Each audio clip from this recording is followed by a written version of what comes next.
रकत तरावी पढ़ते हैं ना। अब इस पर कोई मरफू हदीस मौजूद नहीं है 20 रकत तरावी पर कि बुखारी या मुस्लिम में कि नबी ने 20 पढ़ी है। हमारी दलील क्या है? तवातुर अमली, कि हमने अपने बाप दादा को 20 पढ़ते पाया, हम 20 रकत तरावी पढ़। अस्सलामु अलैकुम वरहमतुल्लाहि वबरकातुहू।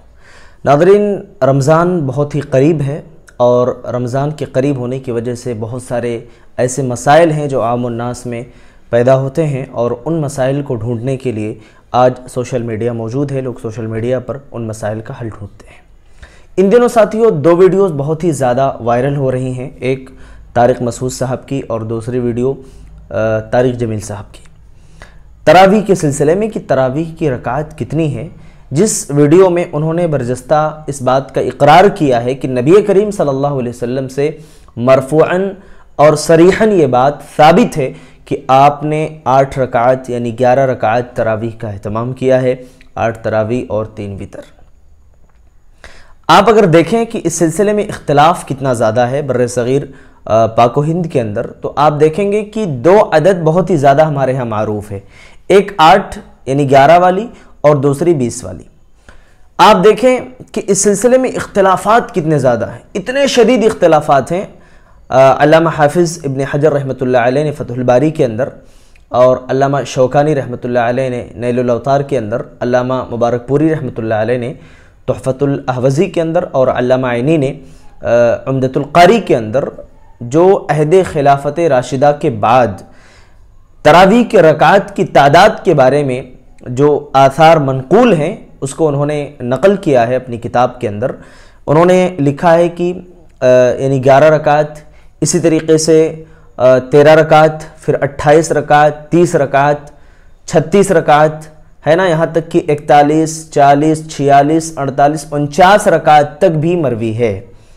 अब इतने सारी रिवायतें जब सामने होंगी तो एक आम आदमी के लिए समझना बड़ा ही मुश्किल हो जाएगा कि आखिर इसमें सही क्या है और गलत क्या है। मैं आपको बताता हूँ कि हमारे पास एक उसूल और ज़ाब्ता ये है कि जब भी कहीं इख्तिलाफ होता है तो उसे अल्लाह उसके रसूल की तरफ लौटा देते हैं। साथियों, मैं वो दलील पेश करने से पहले चाहूँगा कि एक बार आप तारिक जमील साहब का ये बयान आप सुने। देखें, आपने तरावी टोटल 3 दिन पढ़ी है।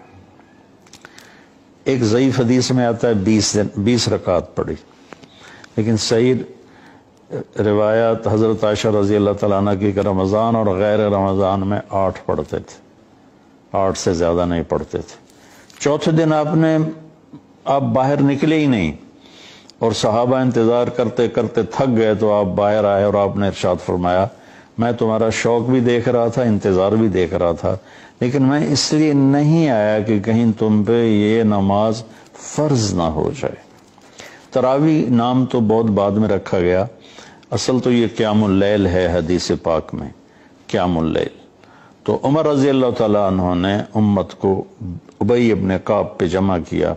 अल्लाह के नबी सल्लल्लाहु अलैहि वसल्लम से जब सवाल पूछा हज़रत अब्दुर्रहमान रज़ी अल्लाह तआला अन्हु ने कि अल्लाह के नबी सल्लल्लाहु अलैहि वसल्लम की नमाज कितनी थी रमज़ान में, यानी नमाज की कैफियत क्या थी। अन्नहु सअला आयशा रज़ियल्लाहु तआला अन्हा कैफ़ कानत सलातु रसूलिल्लाहि सल्लल्लाहु अलैहि वसल्लम।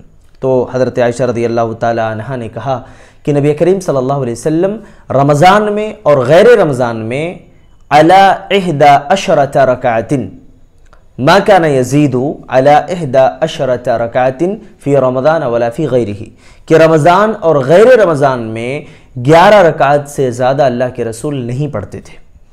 अब कोई ये पूछ सकता है कि भाई ये 11 रकात तरावी वाली रकातें हैं या वितर के साथ है, तो इसकी वजाहत आपको इसी हदीस के अंदर मिल जाएगी कि युसल्ली 4 रकातिन, अल्लाह के नबी सल्लल्लाहु अलैहि वसल्लम 4 रकात पढ़ते थे, यानी 2-2 रकात करके 4 पढ़ते थे। फला तसअल अन तूलिहिन्ना व हुस्निहिन्ना, उसके तूल और हुस्न के बारे में मत पूछो, कितना खूबसूरत वो नमाज कितनी खूबसूरत होती थी। फिर 4 पढ़ते थे, फिर उसकी खूबसूरती और तिलावत का क्या कहना। फिर अल्लाह के नबी 3 रकात वितर का एहतमाम करते थे।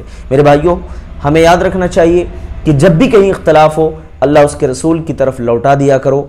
जितनी इबादत नबी से साबित है उतनी ही किया करो, क्योंकि उतना ही करने में हमारे लिए दुनिया और आखिरत की भलाई है।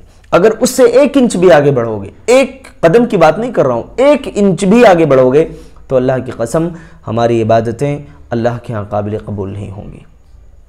بجائے اس کے کہ وہ عبادت پر اللہ تعالیٰ ثواب عطا فرمائے، ہو سکتا ہے کہ وہ ہمارے لیے وبال جان بن جائے۔ اسی لیے یہ مختصر سی ایک ویڈیو تھی۔